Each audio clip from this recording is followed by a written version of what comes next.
Voilà maintenant presque un an que j'ai mon Dominator. Après quasiment 5000 km à son bord et un usage principalement urbain et tout-terrain, voilà ce que je retiens de ce modèle.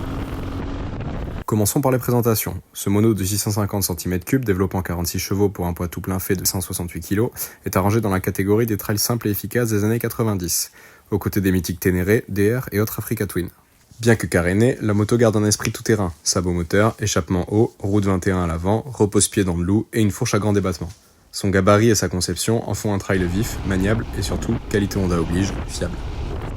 Cette vidéo sera divisée en deux parties, l'usage routier et l'usage tout-terrain. Commençons par l'usage sur route. Le caractère du moteur doux et sa faible puissance en font une moto très agréable pour les trajets du quotidien. En ville, son gabarit lui permet de passer partout sans difficulté. En centre-ville, comme sur rocade ou périphérique, l'interfile ne sera pas un problème. C'est sur les nationales, les routes de campagne et autres cols de montagne que la Dominator montrera le plus d'aisance.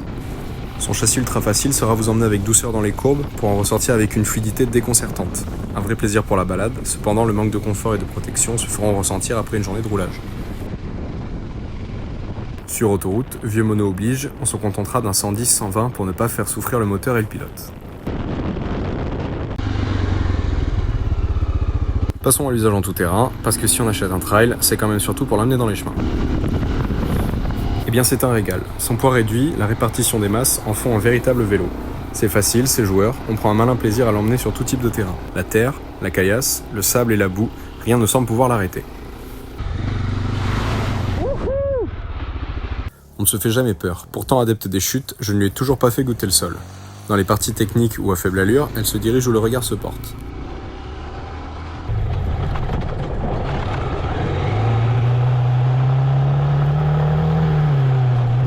Et si on veut avoiner, même à grande vitesse, la moto reste stable et saine.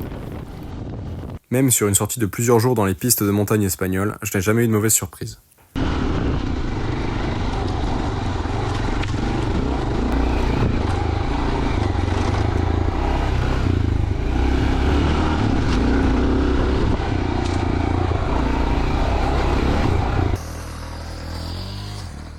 Pour conclure, je recommanderais ce modèle à quiconque veut une moto capable de l'emmener sur route comme sur les chemins. Si la route et la vitesse sont vos plaisirs, alors passez votre chemin, vous risquez de vous ennuyer. Mais si le voyage, la balade et le tout-terrain vous font vibrer comme moi, alors je ne peux que vous inviter à l'essayer. Ce n'est peut-être pas une machine d'enduro, mais c'est un excellent trail, facile d'entretien, fiable et joueur.